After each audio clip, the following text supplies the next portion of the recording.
Has multiple outcomes. It can have an outcome of anti-competitive effects in the markets. It may be benign, and it can actually be pro-competitive. So we have seen where discrimination, and for the most part, has helped society to be better off.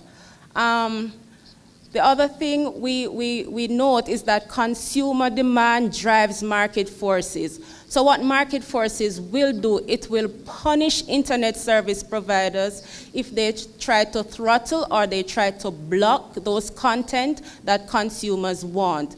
And market forces, if it is that consumers want equality, then market forces will reward those internet service providers for giving them equality. But it may not necessarily be that consumers want equality. For instance, what if you have different type of data? You have data that have use up large bandwidth, and then you have data that doesn't. And then you have some data that require latency. For example, a voice over internet call like WhatsApp or Skype. You wouldn't want any latency. You don't want to be talking to somebody and on the other end, they're waiting 5 seconds, 10 seconds to hear what you're saying. It would cause communication to be really confusing. And at the same time, say you're looking at your Facebook picture, that is not really that important as a call. And so sometimes consumers may want their data to be treated differently. What net neutrality would do is force the internet service provider to treat everything equally, and the consumer may not necessarily be better off that way. So we believe market forces would give consumer what they want. So if it is equality they want, then they'll get it. If they want their data be treated differently, then that is what internet provider will give them.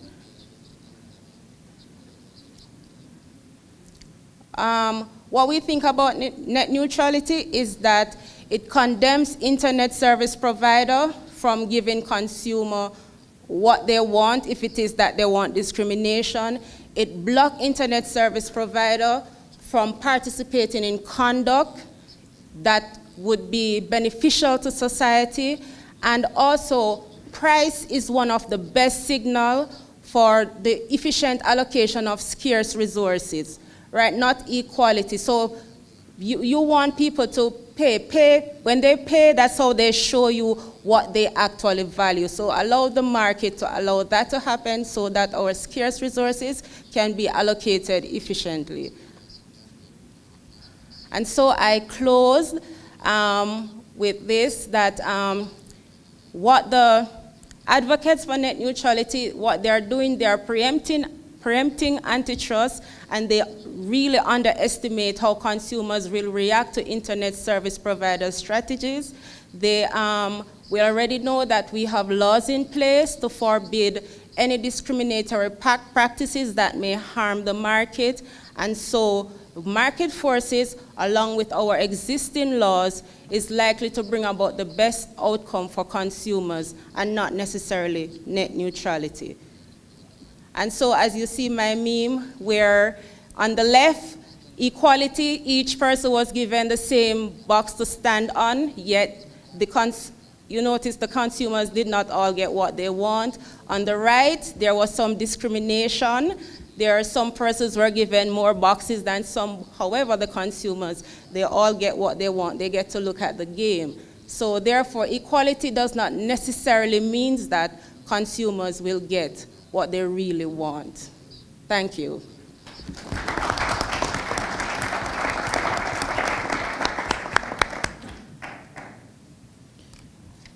Muchas gracias, señorita Vélez, por su intervención. A continuación, invito a nuestros ponentes por favor, a tomar su lugar porque necesitamos hacer un reemplazamiento de expositores.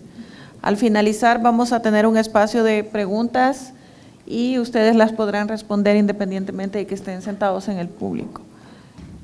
Invito por favor a acompañarme a la señorita María José Contreras de Velasco y a la señorita Luciana Macedo. Por favor, acérquense.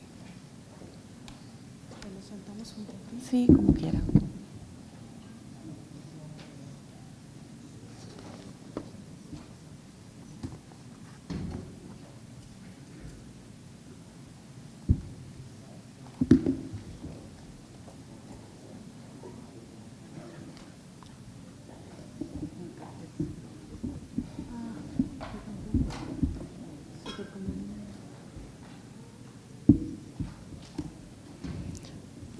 Bueno, continuando con las exposiciones, tengo conmigo a la señorita María José Contreras de Velasco. Ella es directora general adjunta de promoción a la competencia de la Comisión Federal de Competencia de México.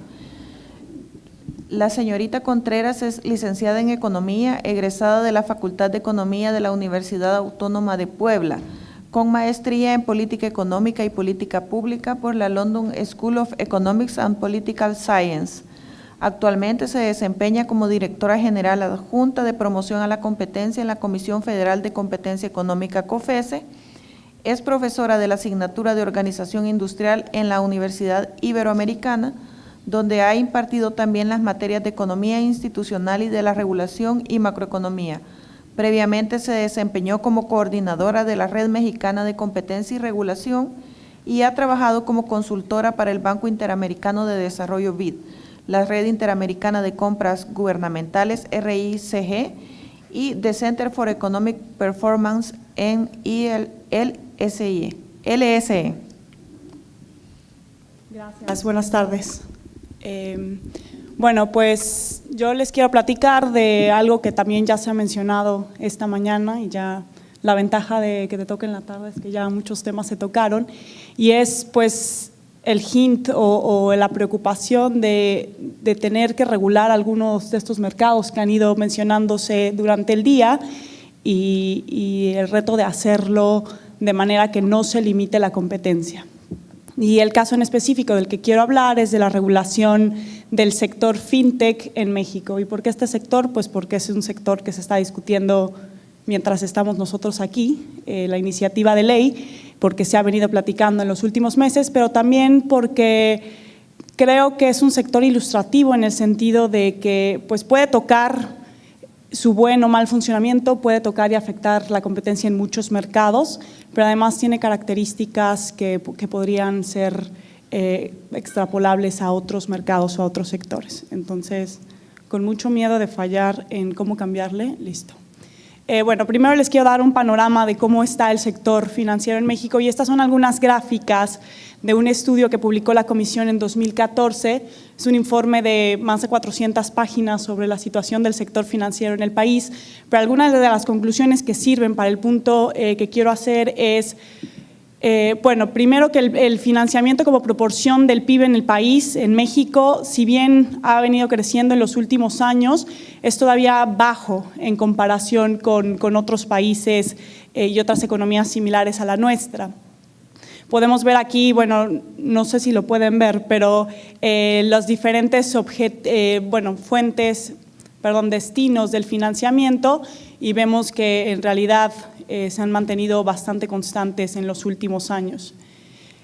Esta es una gráfica que muestra la concentración del sector financiero mexicano y no sé si puedan ver, les señalo acá en México, y es la concentración de las 5 instituciones bancarias más grandes del país que concentran el 72% de los activos del sistema bancario y bueno, en comparación con otros países pues vemos cómo esto es pues digamos significativo, pero no solo eso, también concentran la infraestructura del sector, tienen 85% de las sucursales, 80% de los cajeros, 72% de los corresponsales bancarios, concentran el 74% de los créditos en el país y 77% de la captación de recursos. Entonces, en conclusión, lo que esta gráfica nos muestra es que el sector financiero mexicano está concentrado.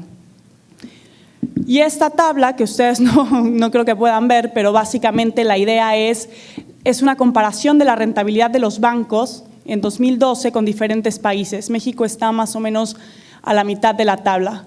¿Qué nos dice esta tabla? Que en términos del retorno de los activos y del capital, pues hay negocio en la banca mexicana, ¿no? Los retornos todavía son muy altos en comparación con otros países y en comparación con otras economías parecidas a las nuestras. Entonces, hay mercado, hay posibilidad de negocio en el sector financiero mexicano.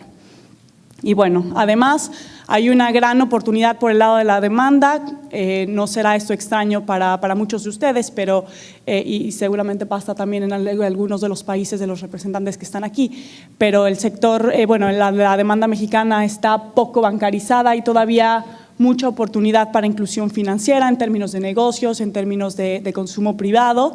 Y bueno, este es un dato que ilustra un poco eso. Entonces, este es, digamos, el ecosistema del sector fintech. Este es un diagrama que hizo Ernst & Young para un paper en Inglaterra, pero creo que sirve para describir de qué estamos hablando.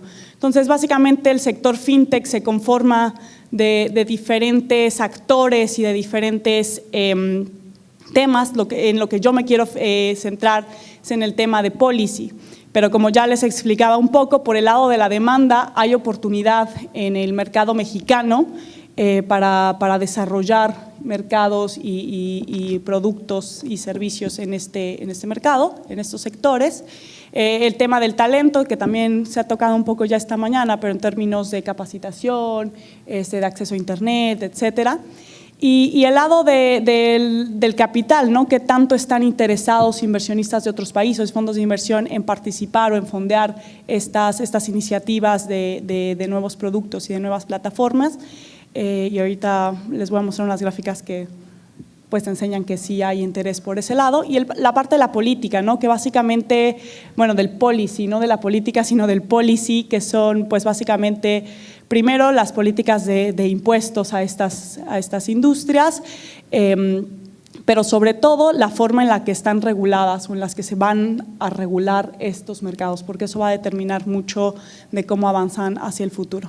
Entonces, este es un mapa del sector fintech en México.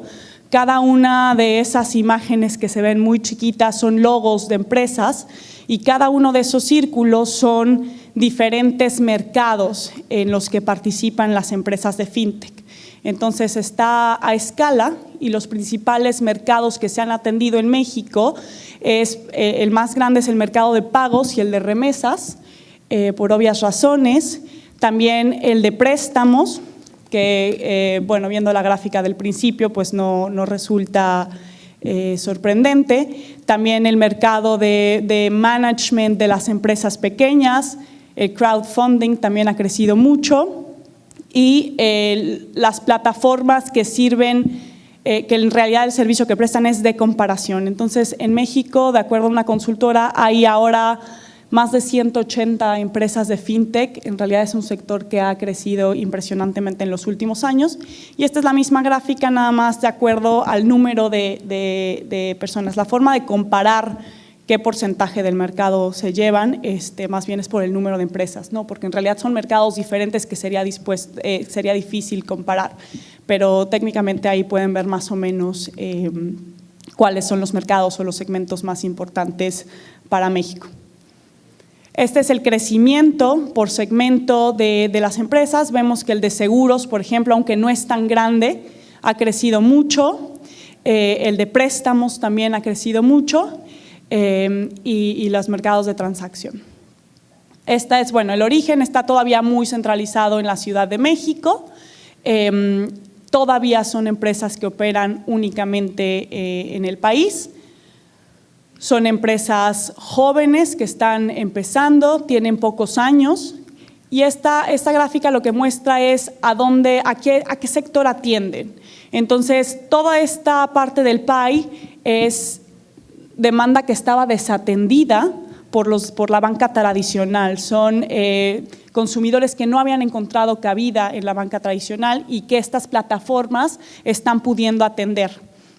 Estas son banca a consumidor y estas son negocios a negocios y incluso negocios del sector financiero, ¿no? Muchas veces estas empresas prestan servicios o sirven para las empresas financieras de la banca tradicional o del sector tradicional.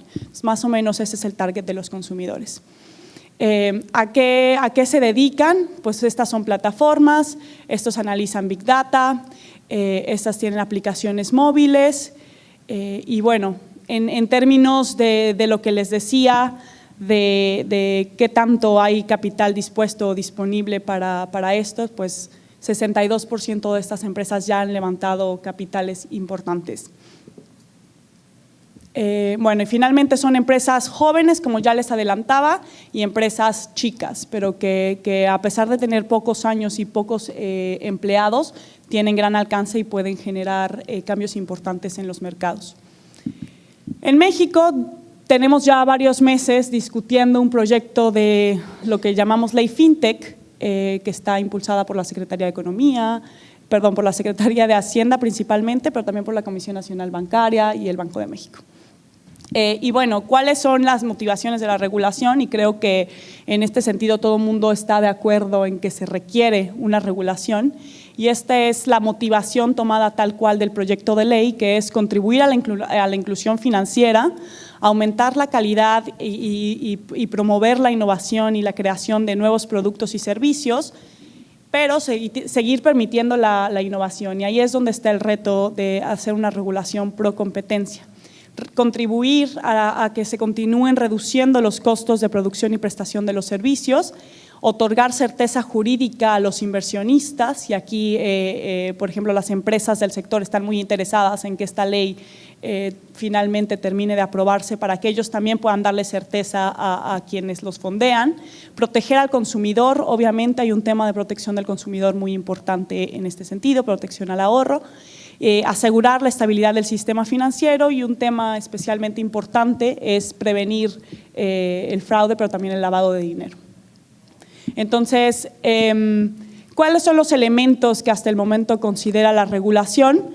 Regula principalmente los mercados de financiamiento colectivo, de crowdfunding, los fondos de pago electrónico, los sistemas de pago, que está muy relacionado con lo que exponía Víctor hace unos minutos, la regulación de operación con activos virtuales, el Bitcoin, y algo novedoso, digamos, es que contempla la regulación de modelos novedosos, que en el mundo se conoce como el sandbox regulatorio, que es, digamos, un trato asimétrico para aquellas empresas que están entrando al mercado y que imponerles una carga regulatoria completa o igual a la de las empresas que ya tienen más tiempo o más madurez podría dejarlas fuera del mercado.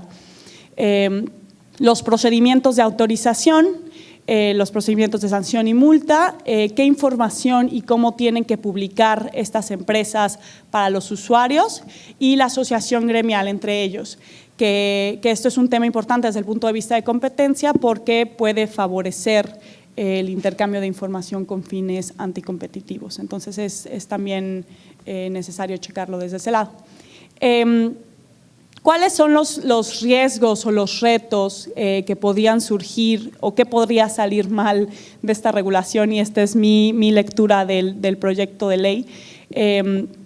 Los plazos, si se consideran plazos muy largos o negativas fictas, como las trae el proyecto, esto podría dejar en desventaja a las empresas chicas que en realidad tienen, digamos, poco colchón y que operan de manera muy rápida, muy escueta.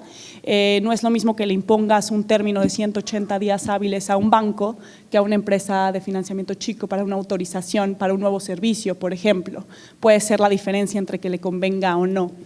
La incapacidad de generar economías de escala, cuando por ejemplo necesitas muchas autorizaciones o cuando no puedes tú ser contratado o no te puede contratar una institución financiera a menos de que tenga una autorización, eso puede reducirles la cuota de mercado a este tipo de empresas. Lo mismo con la flexibilidad para ofrecer nuevos servicios de forma más rápida, necesitar autorizaciones para muchas cosas que requieran mucho tiempo, pues puede limitarles el ímpetu de innovación o incluso la posibilidad de innovar. Algunos elementos que están siendo delegados a la legislación secundaria, y es lógico que no todo se meta en ley, porque pues al regular este tipo de servicios la ley tiene que ser lo suficientemente flexible como para anticiparse a los cambios, pero es importante que también se le ponga la misma atención a la regulación secundaria, en el sentido de no quedarnos con una ley que sea lo suficientemente flexible, pero que la regulación secundaria, los reglamentos y demás, los lineamientos puedan imponer barreras que no estaban consideradas en la ley. Y bueno, los temas de intercambio de información en beneficio del consumidor y de la prestación de más servicios, siempre y cuando, bueno, velando siempre y cuidando que no haya intercambios de información que puedan poner en riesgo la competencia. ¿Qué sigue? Bueno, la Comisión Federal de Mejora Regulatoria, que son los encargados de hacer este análisis que comentaba la chica de Colombia, para especificar o buscar que la regulación no limite la competencia. Ellos ya dictaminaron favorablemente este proyecto de ley. El proyecto de ley ya está en la Cámara de Senadores, actualmente se está discutiendo y bueno, la comisión hará un análisis del proyecto de ley buscando o recomendando, haciendo recomendaciones en caso de considerarlo pertinente para que esta ley no limite la competencia o la libre concurrencia. Y en caso de considerarlo pertinente, pues puede emitir una opinión no vinculatoria dirigida al Congreso para que modifique el proyecto de ley, evitando que la ley que se termine aprobando genere más barreras al mercado. Entonces, me pareció un buen ejemplo de mercados que si llegan a funcionar bien, pueden generar mucha competencia en otros mercados que requieren de una regulación y creo que todo el mundo está de acuerdo con eso, pero que es un reto en el sentido de qué tanto metes a la regulación para no limitar la competencia, pero sí generar la certeza jurídica que necesitan las empresas operar, la certeza que necesitan los usuarios de estos servicios y la certeza que necesita el sistema financiero en general para no imponer riesgos innecesarios. Muchas gracias.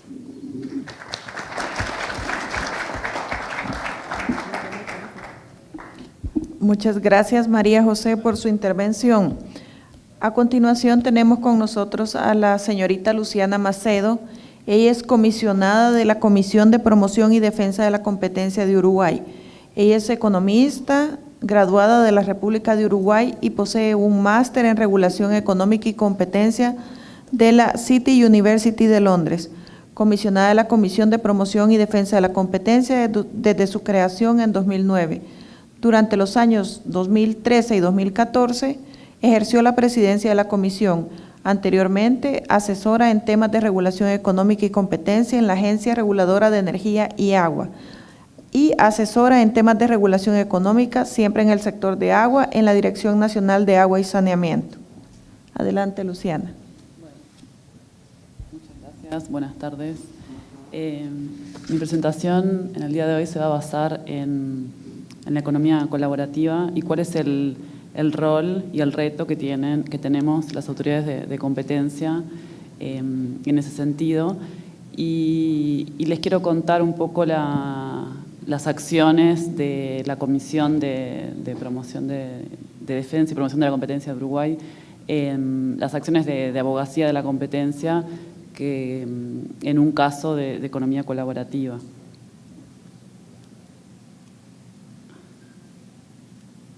Bueno, entonces, como venimos viendo, el desarrollo de la economía digital da lugar a la creación de nuevos modelos de consumo y también la economía digital y las innovaciones tecnológicas tienen gran impacto en lo que se llama la economía colaborativa, que es en lo que me voy a centrar. Este modelo de negocio que se crean se basan en el intercambio entre particulares a través de plataformas de bienes y servicios que estaban ociosos o infrautilizados a cambio de una contraprestación, bueno, del tipo que todos conocen acá, como Uber, Cabify, Airbnb. Que acceder al bien o al servicio mediante Internet hace que los mercados tengan un carácter más amplio, tanto desde el lado de la oferta como de la demanda. Y también Internet reduce o elimina barreras de los mercados no tradicionales y facilita la entrada de oferentes y de demandantes. Estas innovaciones entonces tienen efectos procompetitivos en los mercados al ampliar la oferta, al reducir los costos de transacción, mejorar la calidad del servicio y permitir una más eficiente formación de los precios. Entonces, ¿cuáles son los efectos de la economía colaborativa? Por un lado, una mejora en la asignación de los recursos, Para ello es clave el uso de algoritmos de precios que permiten que estos respondan a las variaciones de oferta y demanda. Cuando la demanda es mayor, el precio aumenta, lo que incentiva entonces la oferta de servicios de otros usuarios en la plataforma, lo cual permite que los precios se ajustan y aumenta el volumen de intercambios. Y esto entonces permite alcanzar una asignación más eficiente de los recursos. A su vez, entonces, favorece una formación de precios más eficientes. También permite reducir la asimetría de información, ya que se dispone de más información sobre los productos y los servicios. Y, por otro lado, disminuye los costos de transacción porque hay menores costos de búsqueda y de intermediación. Al haber un intercambio más directo entre los usuarios, se reduce el número de intermediarios. Pero, por otro lado, ¿cuáles son los otros efectos de la economía colaborativa? Que estas innovaciones generan mucha resistencia por parte de los incumbentes, o sea, de los operadores del sector involucrado, del que sea, por parte de los sindicatos, los gremios, las asociaciones de profesionales. Y también a veces genera resistencia por parte de los responsables de la formulación de políticas que pretenden proteger a los trabajadores y a los consumidores y en algunos casos, en algunas ciudades, han llegado incluso a prohibir estos tipos de actividades. Entonces surge el tema de cómo adecuar la regulación actual a estos nuevos modelos de negocios y de si es necesario introducir nuevas regulaciones. La pregunta entonces que me formulo es si se requiere intervención del sector público para regular estos nuevos modelos de negocios.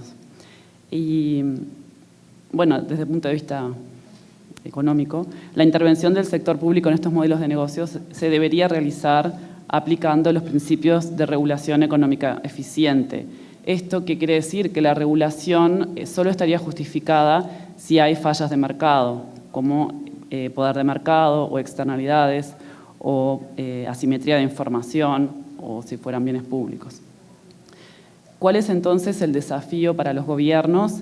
Es justamente si es necesario regular ante la aparición de estas plataformas para prestación de servicios o adquisición de bienes.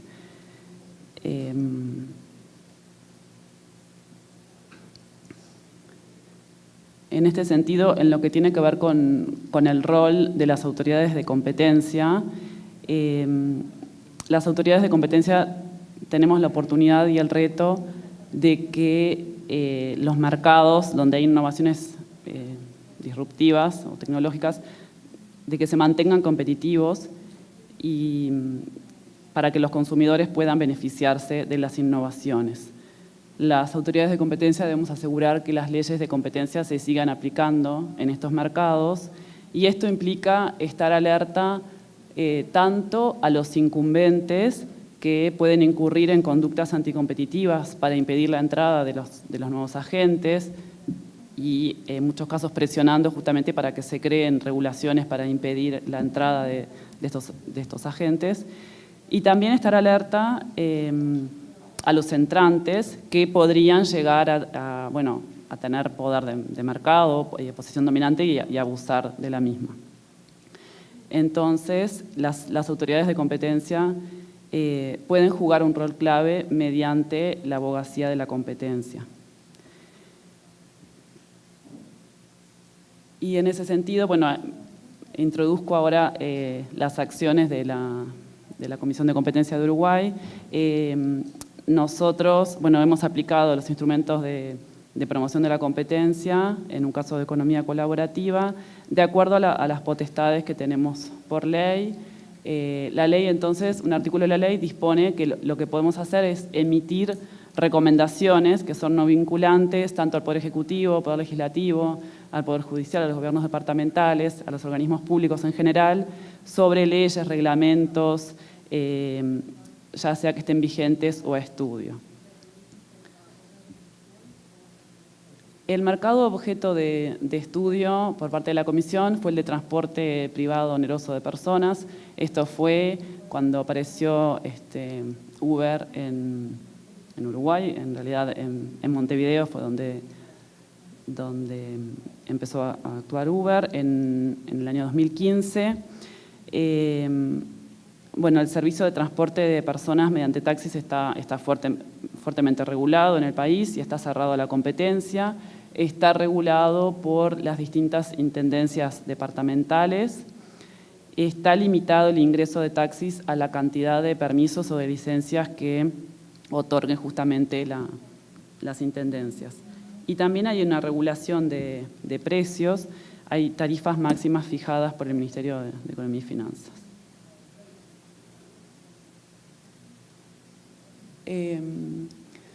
Bueno, con la aparición de Uber, el gobierno envió un proyecto de ley al Parlamento, más general, o sea, no era solo para Uber, sino que era más comprensivo, para regular la prestación de servicios mediante plataformas informáticas. Bueno, entre varios, digamos, actores que fuimos convocados a las sesiones del Parlamento para dar la opinión sobre este proyecto de ley, bueno, fuimos convocados. Y la Comisión en esa instancia manifestó su postura desfavorable respecto al proyecto de ley, ya que ese proyecto de ley limita el ejercicio de la actividad privada y limita la competencia. Obviamente no les voy a contar todo lo que dice ese proyecto de ley, pero entre las cosas que dispone es que los servicios prestados por personas físicas o jurídicas mediante el uso de sistemas informáticos quedan sometidos a los controles, autorizaciones, permisos, licencias y otras regulaciones que establecen las normas específicas relativas al servicio final. O sea que de esta manera lo que se hace es mantener el statu quo y se limita la competencia y se están poniendo trabas a la entrada de nuevos agentes. En particular, en el caso del transporte privado oneroso de personas, lo que implica esto es que la oferta sigue estando limitada por los gobiernos departamentales, o sea que sigue el esquema de licencias que tienen que ser otorgadas por las intendencias. Por otra parte, los criterios para asignar esas licencias no son claros porque no están especificados en ninguna parte. Respecto a este proyecto de ley, sobre el cual emitimos nuestra opinión, posteriormente hubo una modificación y actualmente el proyecto de ley que está aprobado por la Cámara de Representantes y pasó a la Cámara de Senadores, o sea que todavía no está la ley vigente, y la modificación respecto al proyecto de ley es que se eliminó ese artículo que hacía referencia a los permisos y a las licencias y se introdujo un artículo que habla de cuáles son los principios generales que tienen que regular a este tipo de servicios y entre ellos uno de los principios generales que se puso es libre competencia y lo que dice es que para los servicios regulados por esta ley se aplicarán los principios de eficiencia, no discriminación regulatoria, ausencia de requisitos injustificados o barreras a la entrada que impidan el ingreso de nuevos agentes al mercado o que establezcan obstáculos para el desarrollo de nuevos modelos de negocios. Esto haría pensar que, digamos, nuestra opinión de alguna manera fue tenida en cuenta, pero otro de los principios establecidos en ese artículo es la inalteración del derecho preexistente. Dice que se aplicará a los servicios contratados por medios electrónicos la misma regulación jurídica que a los contratados por otro medio, lo cual en la práctica entiendo que podría llegar a ser un poco contradictorio con no crear barreras a la entrada. Por otra parte, en paralelo a...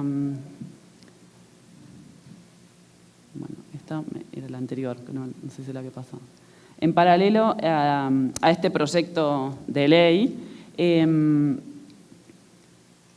También la Intendencia de Montevideo elaboró un proyecto de decreto para regular los servicios, esto sí específico de transporte, ¿no? Los servicios tipo Uber. Y este proyecto de decreto de la Intendencia de Montevideo se envió entonces a la Junta Departamental de Montevideo para tratarlo y para, bueno, ver si se aprobaba o no. Y la Comisión de Defensa de la Competencia entonces compareció en la Junta Departamental de Montevideo también para emitir nuestra opinión sobre ese proyecto de decreto. Nuestra opinión es que el proyecto de decreto introduce restricciones a la competencia, limita la oferta, establece que la Intendencia podrá limitar la cantidad máxima de vehículos afectados a la prestación de este tipo de servicios. Por otra parte, se introduce un canon, un costo adicional que deben pagar los vehículos afectados a este tipo de servicio Uber, Cabify, un canon que tiene que pagar por kilómetro recorrido, pagarle a la Intendencia. O sea que es un costo adicional y nuestra opinión entonces es que este canon podría llegar a tornar inviable el negocio y tampoco se especificaba cuál es el criterio para llegar a ese monto que se fijó. Y por otra parte se imponen una cantidad de requisitos, se crea un registro de conductores, bueno, se limita la cantidad de vehículos, o sea, solo se puede tener un vehículo por persona. Se exige licencia profesional para los choferes de estos vehículos. Hay restricciones en cuanto al tamaño del vehículo, a la antigüedad de... No pasé la... No sé ya en qué diapositiva estoy, no. Sí, el tamaño y antigüedad del vehículo, la póliza de seguros, bueno, una cantidad de restricciones. Entonces, otra cosa a tener en cuenta es que a veces este tipo de regulaciones son desproporcionadas, ¿no? Porque, a ver, desde el punto de vista de la Comisión de Defensa de la Competencia estamos de acuerdo con que se regule la calidad del servicio, que se exija que los vehículos sean adecuados y que se contraten seguros y que se respete la regulación laboral, pero hay algunas de los requisitos que se imponen que parecen desproporcionados. Retomando entonces con lo que planteé anteriormente de si existen, de que se debe regular cuando existen fallas de mercado, bueno, en el sector de transporte privado en el uso de pasajeros,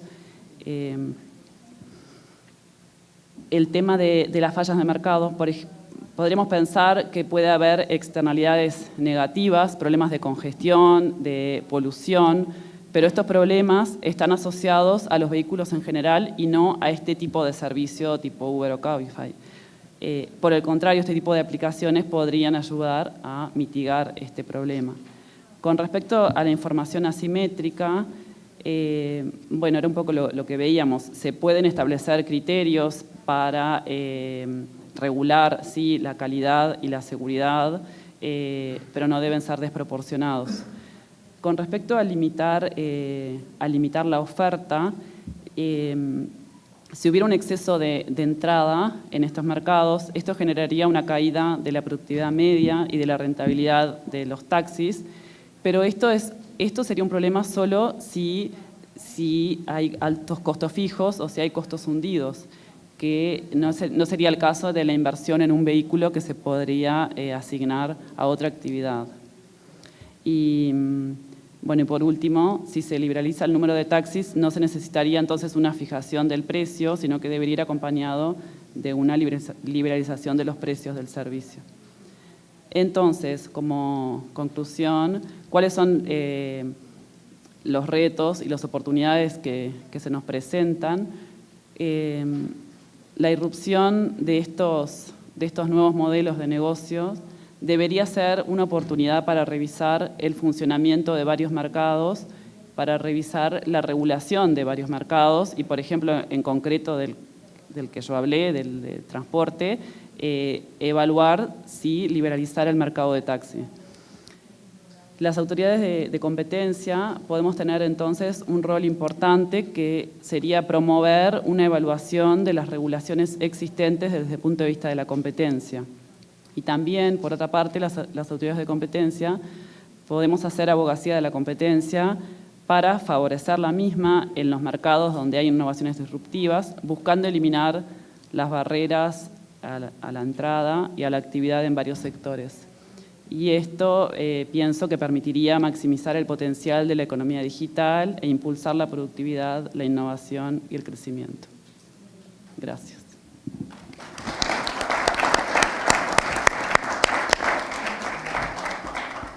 Muchas gracias, Luciana. Bueno, por motivos de terminar con la agenda de este día y para agilizar el proceso, vamos a dar inicio en este mismo momento a la sesión 4, Transformación Digital de la Economía y las Empresas. Para este tema tenemos la intervención de la señorita Heidi Vargas, quien ya se encuentra con nosotros. Ella es gerente senior de KPMG en Panamá. Es asesora en tecnología de la información, ella es panameña, tiene una licenciatura en Ingeniería de Sistemas Computacionales, graduada de la Universidad Tecnológica de Panamá, un posgrado en Alta Gerencia de la Universidad Tecnológica, también de Panamá, una maestría en Administración de Negocios con énfasis en Dirección Empresarial, graduado en la Universidad Latina de Panamá, y es auditora líder en Sistemas de Seguridad de la Información. Cuenta con muchos años de experiencia en el desarrollo de sus labores, por lo que dejo con ustedes a la señorita Heidi. Muchas gracias. ¿Me escuchan? Buenas tardes a todos. Primeramente, muchas gracias por la invitación. Es un placer para mí estar con ustedes el día de hoy. En esta ocasión tengo como tema principal presentarles todo lo que tiene que ver con cómo tener éxito en una era de transformación digital a través de las metodologías disruptivas. Y bueno, es un honor para mí cerrar la sesión hoy y les voy a comentar por qué. Realmente durante todas las sesiones hemos estado viendo temas con los cuales vamos a cerrar entonces una conclusión sobre cómo poder tener éxito con estas metodologías e implementación tanto a nivel personal de las empresas en la sociedad y en la economía. Entonces, voy a tratar de ser breve por efectos del tiempo, pero sí me gustaría que se llevaran algunos tips, casos de éxitos, cuáles son los temas que tienen que tomar en cuenta para que sea una implementación exitosa, por ejemplo, de una funcionalidad disruptiva, cómo estas opciones pueden mejorar lo que son las oportunidades a nivel de la economía del país, de la ciudad e incluso de toda la civilización, y también qué factores tomar en cuenta para no fracasar en el intento. Sin más, vamos a empezar entonces. Prácticamente a nivel de individuo, todos tenemos claros cómo ha cambiado lo que es la transformación digital en nuestras vidas, ¿sí? Básicamente, antes teníamos un mundo de temas que tratar, sin embargo, ahora con un solo clic podemos hacerlo todo. Prácticamente, la mayor parte de la población puede hacer todo por medio del celular. Monitorear a su hijo, revisar las tareas escolares, abrir la puerta de su casa, abrir la puerta de su coche, pagar todas las transacciones bancarias, hacer compras, llamar a un Uber, ver películas, leer libros. Anteriormente no teníamos todo eso, lo teníamos que hacer por diferentes medios. Entonces, este dinamismo lo que hace es que el ser humano tenga más flexibilidad, tenga la tecnología en la punta de sus manos, tenga un mayor volumen de información que manejar, menos volumen de cosas que manejar, pueda tener acceso al Internet de las cosas, dinamismo, flexibilidad, adaptación, de eso se trata lo que es la disrupción, y de tener todo un solo clic. ¿Cuál es la diferencia ahora con esta disrupción? Gracias. ¿Cuál es la diferencia ahora con esta disrupción que estamos viviendo ahora mismo con las anteriores? Es que podemos tener acceso a modelos predictivos que no teníamos antes. Antes podíamos tener información histórica, pero no modelos predictivos de lo que podía estar pasando en este momento. Entonces, esa es la diferencia que tenemos con respecto a otros tiempos y a otras transformaciones digitales. A nivel empresarial, anteriormente se manejaban muchos métodos tradicionales, poca o ninguna automatización, poco o ningún análisis de información, casi nada de digitalización y herramientas muy obsoletas. Se manejaba todo el negocio en silos y no necesariamente a través de la organización. ¿Qué tenemos ahora? Ahora tenemos que todo es digitalizado o la mayor parte de los aspectos de la empresa son digitalizados. Todo lo que tiene que ver con la información, el análisis de los datos cobra un valor importantísimo. Como lo mencionaron en una presentación de la mañana, la información es el nuevo combustible que mueve a las empresas y que mueve la economía. Entonces, eso es muy importante tenerlo en cuenta. Tomen en cuenta también el tema de inteligencia artificial. Aunque en Latinoamérica no se vea muy ampliamente, en muchas otras sociedades la inteligencia artificial está cobrando una importancia bastante amplia. Ya tenemos lo que son robots que manejan casi todo, prácticamente son capaces de limpiarte la casa y hacerte la comida. Podemos tener entonces el tema de todo lo que es el manejo de criptomonedas a nivel social, económico y regional. Podemos tener también todo lo que es blockchain y ni hablar de lo que es la computación en la nube. Realmente en este momento, si ustedes piensan en la nube, obviamente es algo óptimo, algo flexible, algo adaptable. Sin embargo, si ustedes se ponen a pensar, ahora mismo nadie sabe dónde están sus datos, ¿cierto? Entonces, eso es importante porque no es solamente la facilidad que les da, la adaptabilidad que les da, la movilidad, sino que hay que pensar también en un tema que es la seguridad. Eso lo vamos a ver un poco más adelante para que podamos tomar en cuenta esos aspectos. Un paso adicional a nivel de sociedad, a nivel económico, ya estamos hablando de ciudades smart, de ciudades inteligentes. ¿Qué significa eso? Más allá de que la ciudad sea digitalizada, es que todo el mecanismo esté interconectado. La economía, los planes del gobierno, con la educación, con todo lo que tiene que ver con los planes de carrera de universitarios, con todo lo que tiene que ver relacionado a los planes de salud, a lo que es conservación ambiental, manejo del transporte, sincronización de lo que es la limpieza de la ciudad. Todo esto es lo que hace una ciudad smart. Ustedes dirán, Latinoamérica está muy lejos de eso, no necesariamente. Conozco ejemplos de ciudades que ya están empezando a tener algunas iniciativas para convertirse en una ciudad inteligente, y eso es muy importante que lo tomemos en cuenta porque si queremos ser competitivos e igualarnos a las grandes regiones que tienen entonces estas implementaciones, tenemos que empezar, aunque sea por el primer paso. No podemos quedarnos atrás y decir, somos tercermundistas, no lo vamos a lograr. Realmente lo que tenemos que hacer es tomar esas lecciones como aprendizaje para poder implementarlas en Latinoamérica. Entonces, aquí coloco una frase importante. La transformación digital llegó para quedarse, pero no solamente llegó para quedarse, sino que esta va a ser una de las mayores transformaciones digitales que vamos a vivir en la historia y muy probablemente de aquí en adelante las cosas vayan a cambiar positivamente para la humanidad y para la civilización. Sin embargo, sí tenemos que tomar en cuenta algunas cosas. Estos son los factores críticos para el éxito de una transformación del negocio. Digo para el negocio, sin embargo, esto puede ser transferido a una economía o a una región. Una cosa muy importante es enfocarse en el cliente. ¿Por qué? Si no nos enfocamos en el cliente, realmente no estamos alineando los planes a la necesidad del mercado. Entonces, alinearse con la necesidad del mercado es lo más importante para lo que es transformación digital. El segundo paso es innovación continua. No podemos ver la innovación como un paso que damos en un momento dado y luego simplemente desvincularnos de esa actividad. El proceso de innovación continua debe ser tomado en cuenta cada día, debe ser parte de la cultura organizacional para poder desarrollarse y tomar en cuenta nuevas iniciativas y nuevas tendencias del mercado y de la tecnología. La otra tercera arista que debemos considerar es que debemos obtener beneficio de esos cambios. Si ocurre un cambio en el mercado, un cambio en el entorno, debemos ser capaces de que nuestro negocio, nuestra empresa, nuestra sociedad, nuestra economía pueda tener la agilidad para transformarse y poder adoptar esas innovaciones para que generen valor, no para que generen desventajas. Entonces, prácticamente tenemos estos tres factores que quiero que mantengan en mente: enfocarse al cliente, mantener innovación continua y obtener beneficios de los cambios. Vamos entonces a la parte contraria. ¿Cuáles son las causas de fallo en las transformaciones? Vamos a listarlas y a dar un breve resumen de ellas. La primera es poca capacidad para entender el modelo operativo del negocio. Obviamente, si no entendemos cómo opera el negocio, va a ser muy difícil transformar.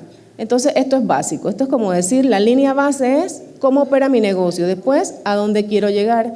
Entonces, ese es el primer punto. Vamos al segundo, poca habilidad para innovar. Muchas empresas a nivel mundial, incluso en Latinoamérica, dicen, somos innovadores. Somos innovadores. Sin embargo, el tema de innovar va mucho más allá de decirlo y decir, yo tengo la última tecnología. El tema de innovar necesita recursos, necesita planes, orientaciones y necesita continuidad. Nosotros hicimos una encuesta a nivel de Latinoamérica como KPMG y nos dimos cuenta, como resultado dijo que 41% de las empresas de Latinoamérica no tienen capacidad para innovar porque no tienen un soporte estructural para hacerlo. Es decir, no tienen un departamento, no tienen guías, no tienen continuidad. Entonces, sin eso, obviamente va a ser muy difícil poder tener una transformación digital exitosa. ¿Qué podemos decir de las barreras organizacionales? Realmente el tema cultural de las empresas también puede ser una barrera al momento de implementar transformación digital. ¿Qué puede ser? Que seamos reacios al cambio, obviamente. Si tenemos personas que son reacias al cambio, la innovación, la transformación va a ser un tema difícil de alcanzar. Otro tema puede ser que no tengamos, por ejemplo, claras metas de seguridad. Si no tenemos temas de seguridad implícitos en la empresa que nosotros pensemos que debemos que seguir como objetivo y como una cultura empresarial, va a ser difícil hacerlo, porque toda transformación digital necesita un nivel de seguridad. El cuarto punto habla de tecnología obsoleta. ¿Qué tenemos actualmente? En casi la mayor parte de los países de Latinoamérica y las empresas de Latinoamérica tenemos tecnología que no necesariamente está alineada o está integrada. Entonces, tenemos sistemas legados, desarrollados en casa, como decimos, tenemos un conjunto de eso con ERPs, algunas interfaces. Sin embargo, esa tecnología se queda obsoleta para lo que necesitamos hacer como transformación digital. Entonces, no podemos pensar en hacer algo nuevo, diferente y transformarnos si seguimos usando lo viejo. Entonces, esto es un reto porque eso tiene que ver con inversión. Y, por último, pero no menos importante, la poca habilidad para ejecutar. ¿Qué pasa? Si nosotros pensamos en innovar y transformar y tenemos todos los planes, tenemos lo que es el budget del presupuesto, pero no tenemos la capacidad interna, por decir algo, el personal, las habilidades, las capacitaciones, las herramientas, obviamente la transformación se va a quedar en un libro que todos vamos a leer y nadie lo va a implementar. Entonces, esto es algo que tenemos que tomar en cuenta a la hora en que decimos qué nivel de transformación digital yo voy a llevar a cabo y en qué errores yo no quiero caer. Estos son los 5 tipos de errores en los que no queremos caer. Ahora, ¿qué otra cosa debo considerar? Ya vimos cuáles son los factores de éxito, vimos cuáles pueden ser los 5 tipos de fallos que puedo tener. Sin embargo, sí hay que tener presente que la transformación digital no empieza por la transformación en sí, empieza por la información. Si ven, en el círculo amarillo tengo Data and Analytics, como dije anteriormente, esto es la base de todo. Sin información que analizar, sin modelos predictivos, sin historial, sin saber qué es lo que está pasando y a dónde quiero llegar, no vamos a poder hacer transformación digital. La transformación digital se debe a Data and Analytics o analítica de datos. Luego, cuando ya decido hacer la transformación y llego a un nivel de transformación que es el objetivo de la empresa o la sociedad en ese momento, entonces yo puedo establecer una estrategia a partir de esa transformación. ¿Allí termina el ciclo? Realmente no, porque la estrategia puede quedarse obsoleta en algún punto del tiempo y entonces allí dejaríamos de ser innovadores. Y lo que se requiere es que siempre estemos a la vanguardia de la tecnología y a la vanguardia de las transformaciones que está el resto de las regiones. Entonces, ¿qué pasa? La estrategia vuelve y entra al ciclo del análisis para entonces volver a hacer lo que es el proceso de transformación digital. Si ven en el medio, del triángulo coloqué ciberseguridad o cybersecurity. Señores, no existe transformación digital, no existe estrategia, no existe data analytics si no tomamos en cuenta la seguridad y la privacidad de los datos. Es un punto bastante importante que está cobrando relevancia en Latinoamérica. De hecho, muchas personas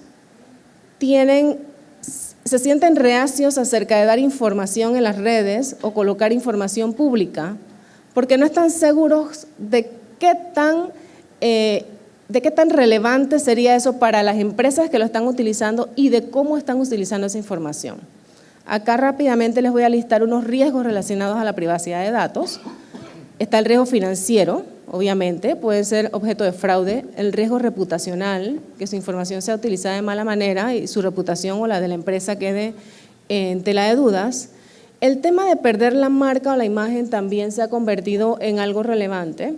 Temas de fallos contractuales y temas de lo que es fallos regulatorios o legales también pueden verse implicados en lo que es la privacidad de datos.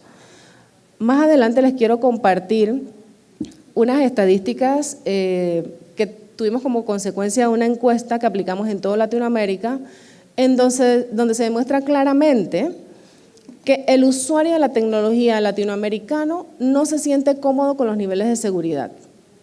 Les voy a dar algunos ejemplos. 55% de las personas encuestadas dijeron que habían decidido no comprar online debido a que se preocupaban por la privacidad. 55% es más de la mitad. Eso es preocupante.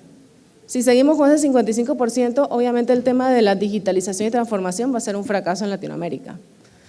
Pero lo importante aquí es saber que ese 55%, si viera algún avance en el tema de ciberseguridad, sí estuviera dispuesto a hacer este tipo de transacciones.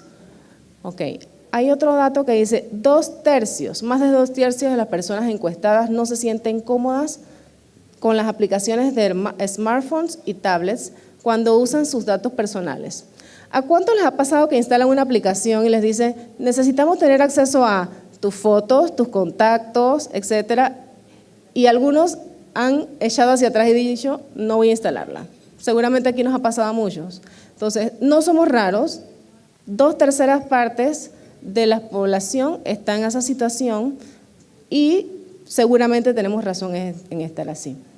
La mitad de los encuestados elimina los cookies para que no sea posible que rastreen su actividad en la Internet. En todos los mercados en que encuestamos, menos en uno, al menos el 75% estaban incómodos con la idea de que sus datos de compras en línea fueran a ser accedidos por terceros. Entonces, si ven, el tema de la seguridad se convierte en algo relevante y no solo eso, sino que está impidiendo que muchas más personas se sumen a la era digitalización. Entonces, acá les voy a dar solamente uno adicional. Los niveles de educación no parecen afectar las opiniones de las personas sobre la privacidad. O sea, independientemente del nivel educativo, todos están conscientes que la privacidad es importante y todos están temerosos de que no se cumplan con estándares de privacidad mínimos o razonables para salvaguardar su información. Ahora, además de hablarles de todo esto, sí me gustaría, ya para cerrar el tema, hablarles un poco del impacto de la transformación digital. Mucho más allá de digitalizarnos, mucho más allá de actualizarnos, de ponernos en la vanguardia, hay un tema importante de oportunidades que me gustaría tocar muy brevemente para que todos lo tengamos en contexto. Y las oportunidades van a varios niveles, van a nivel de personas, a nivel de las empresas, a nivel de economía y a nivel de sociedad. A nivel de personas podemos ser sofisticados tecnológicamente, y lo hemos logrado en cierto punto. Todos tenemos ahora acceso a más información y ofertas de todo tipo. Tenemos soluciones gratuitas que antes ni siquiera soñábamos con tener, ni siquiera de manera manual. Tenemos ofertas laborales globalizadas. Muchas veces nos llaman de otros países porque tienen ofertas. Y hay un tema muy importante para las personas que es la movilidad. ¿Qué significa esto? La persona no necesita estar en un escritorio dentro de una empresa para trabajar.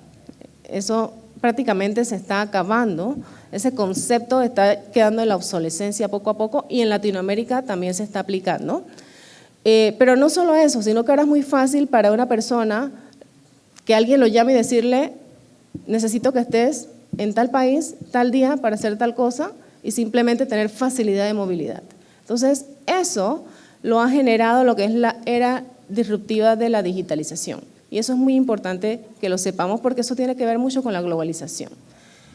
En cuanto a las empresas, obviamente el tema de la disrupción tecnológica ha aumentado lo que es los índices de productividad, de eficiencia y de crecimiento, eso es muy importante. El tema de la agilidad y flexibilidad de adaptación prácticamente es un requerimiento para las empresas que están en este momento tratando de tener un auge tecnológico, tratando de captar más mercado. Y el tema de la integración tecnológica también es un requerimiento que prácticamente la disrupción nos empuja a que las empresas cumplamos. En economía y sociedad, obviamente tenemos una mayor competitividad. Como vemos, las empresas más jóvenes pueden ser más ágiles, pueden dar más competencia.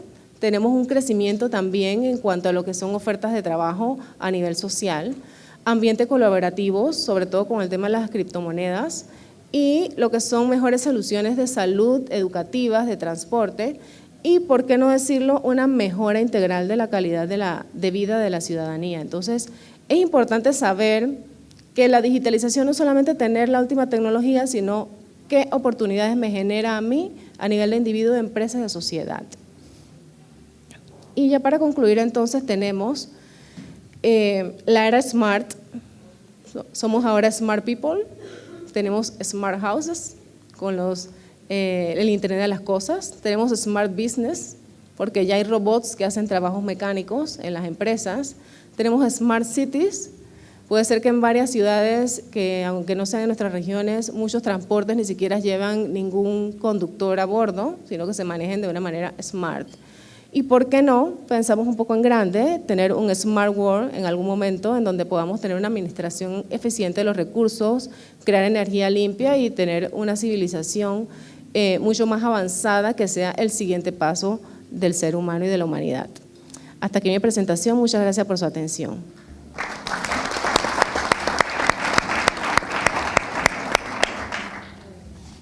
Muchas gracias, Heidi, por su intervención. En este momento daríamos paso a un debate muy corto debido a la agenda, ¿verdad? Y al tiempo que nos ha comido. Y las preguntas estarían dirigidas tanto a la sesión 3 como a la sesión 4 en la que participó Heidi. Quedamos abiertos entonces para las participaciones de los países. Por favor.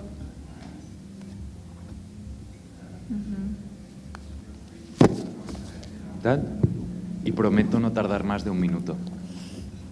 En cuanto a los datos que hemos compartido, la UNCTAD también tiene un informe, el Information Economy Report, que ha salido este mes, en 2017, y que calcula que el comercio electrónico mueve un volumen de 25.000 millones de dólares en todo el mundo, pero que el business to consumer o de empresa consumidor solo representa un 10% de ello, que es un 2,5 mil millones.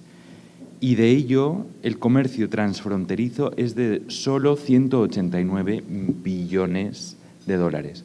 Así que vemos que todavía queda muchísimo terreno para la mejora y, de hecho, según una encuesta de Ipsos realizada para UNCTAD, el 69% de los consumidores que no han consumido en comercio electrónico no lo han hecho por falta de confianza en los mercados. En este sentido, la UNCTAD no solo da información actualizada gracias a este Information Economy Report que está disponible en nuestra página web, sino que además en el marco de Latinoamérica, el programa COMPAL ha organizado un taller regional sobre competencia y protección del consumidor en mayo en Montevideo, en el que analizamos los mercados digitales y nos centramos tanto en las estructuras de mercado y también los nuevos modelos de negocio, el uso de datos y protección de datos y la economía colaborativa. La relatoría del evento está disponible en la página web del COMPAL. Y también hemos publicado recientemente, el mes pasado, un informe sobre las recomendaciones de política pública en materia de protección del consumidor con las criptomonedas y específicamente con Bitcoin, en la que explicamos cómo funcionan y cuál deben ser el papel de las agencias gubernamentales a la hora de informar a los consumidores. Y por tanto también les invito a acceder a nuestra página web para tener acceso a este informe. Y por último, en cuanto a lo que hablaba Luis Mauricio sobre la medición del impacto de la economía digital en el crecimiento económico, la UNCTAD y su grupo intergubernamental de expertos en comercio electrónico y economía digital ha lanzado una iniciativa sobre nueva medición del impacto y la manera que podemos entender los crecimientos en productividad a través de la economía digital. Porque efectivamente nos parece que estamos perdiendo mucho de la riqueza que se está creando, no la estamos consiguiendo plasmar en los datos que tenemos. Eso es todo. Muchas gracias. Muchas gracias por la información. El licenciado Francisco Díaz había solicitado la palabra.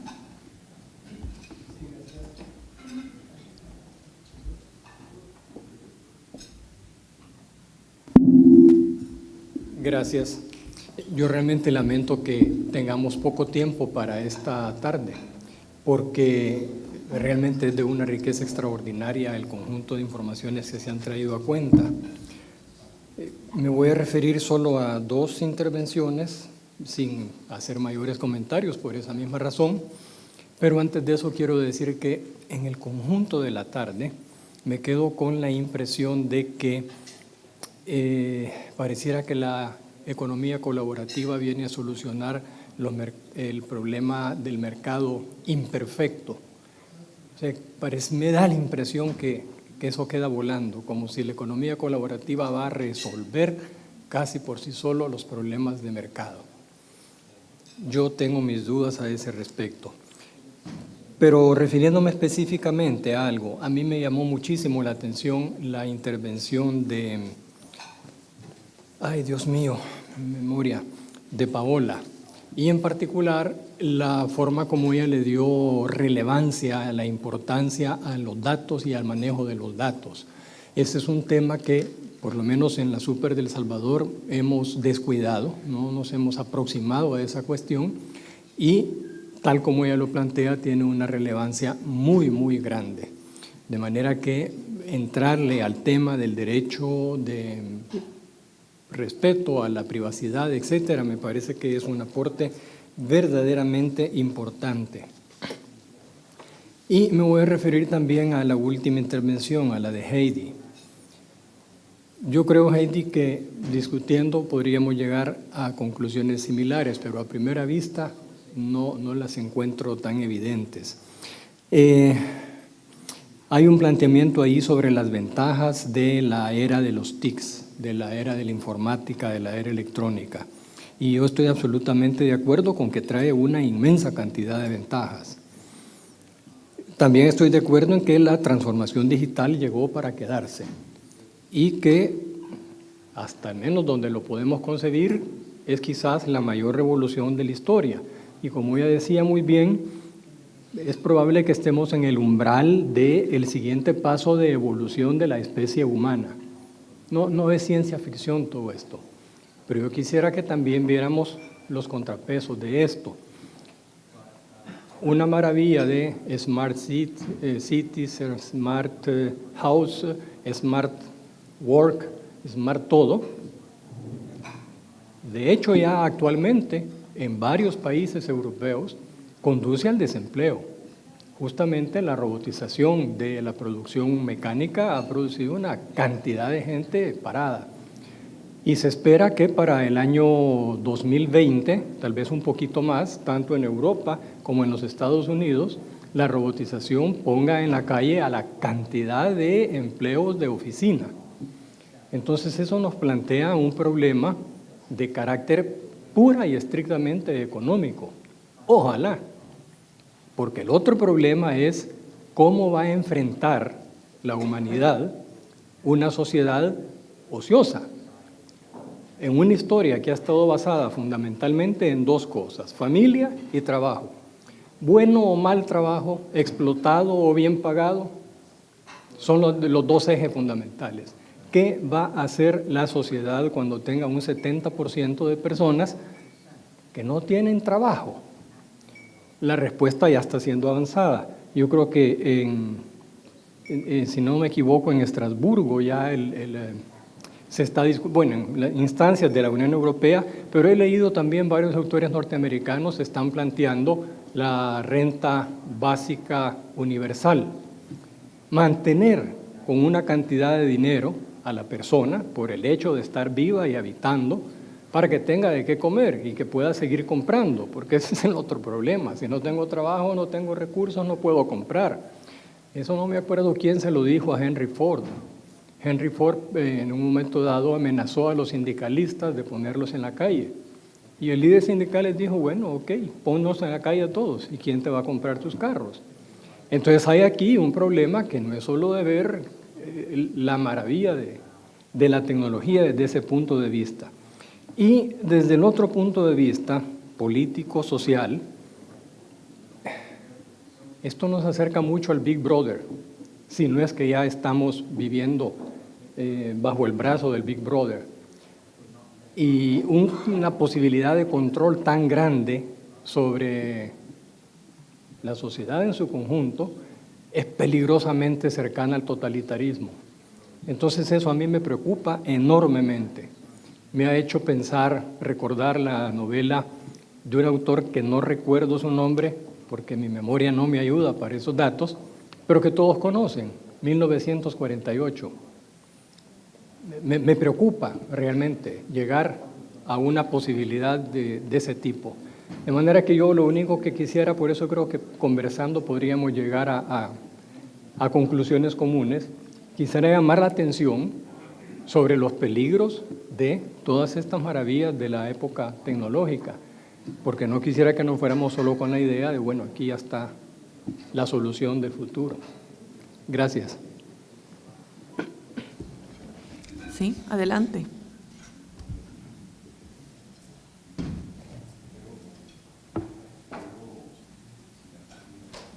Sí.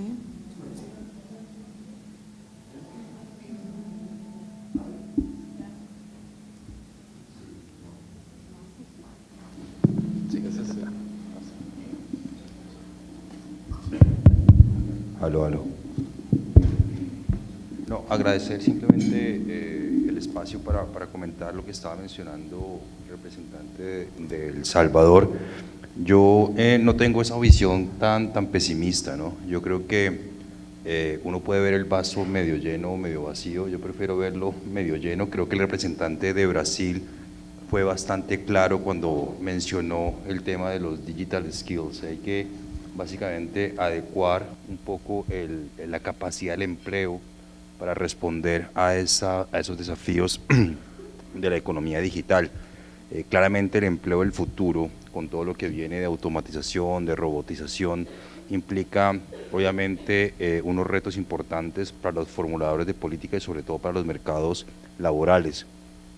Hay unos estudios que está terminando CEPAL, básicamente que muestran cómo el costo por hora laboral de los robots están siendo inclusive pueden llegar a ser mucho más baratos que la mano de obra laboral, y eso obviamente va a relocalizar y deslocalizar empleo y va a permitir obviamente que países como Estados Unidos, que habían, digamos, de alguna u otra forma desintermediado ciertas industrias y relocalizadas en China, por ejemplo, vuelvan a retomar cierto rol estratégico.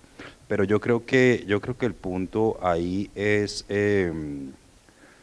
quizás no asustarnos con estos desafíos. Creo que un poco es entender que las habilidades, sobre todo en lo que tiene que ver con la capacidad de la población para innovar en los espacios digitales, para enfrentar un poco la capacidad, ¿por qué no?, de tener un empleo de más valor agregado, un empleo que tenga la capacidad de remunerar, digamos, unos salarios más altos.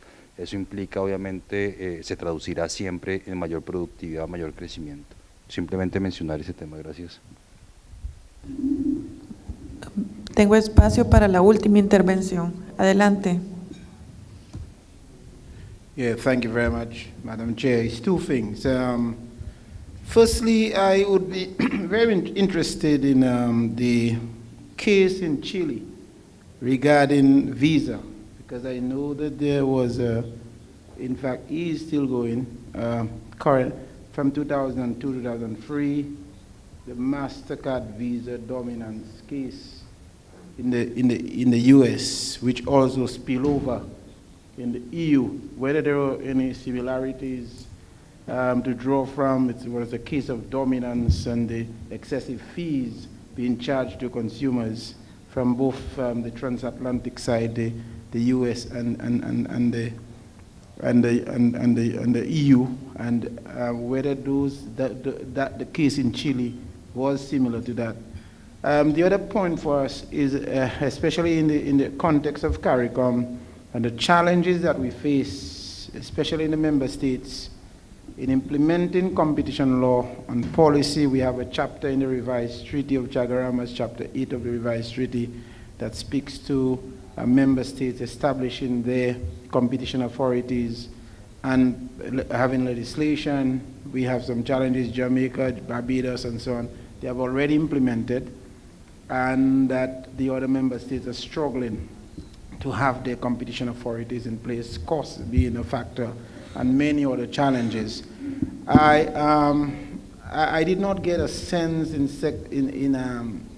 the third session on what were really the challenges faced by those competition authorities in getting the work done, and more or less paralleling that to have a parallel between the digital age and how do you deal, for example, with cross-border situation.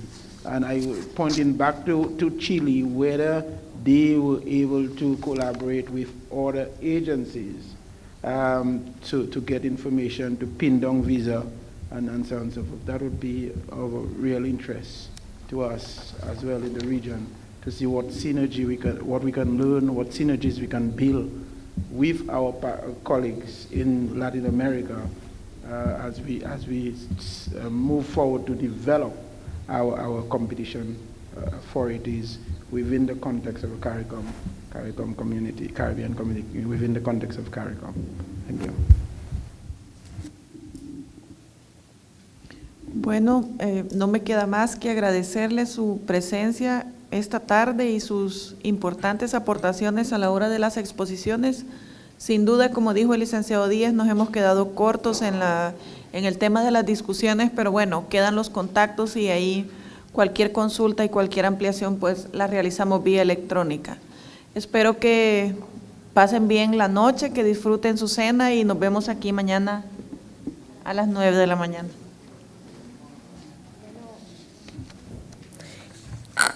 Muchas gracias. Con esto concluimos la primera jornada de trabajo de la 7ª reunión anual de trabajo del Grupo de Trabajo sobre Comercio y Competencia de América Latina y el Caribe. Como ustedes habrán visto en su paquete, tienen una tarjeta de invitación para la cena de esta noche, la cual será en el Museo de Arte. A las 6:30, en unos minutos ya, en casi 40 minutos, en el lobby del hotel estarán el transporte que nos va a llevar al Museo de Arte. Así que les pedimos ser puntuales, por favor. Y bueno, al llegar allá habrá un recorrido por el museo especial para ustedes, así que por eso necesitamos que haya puntualidad para salir con los tiempos. Como dijo Marlene, mañana a las 9 es la cita acá. Que disfruten de ella su cena.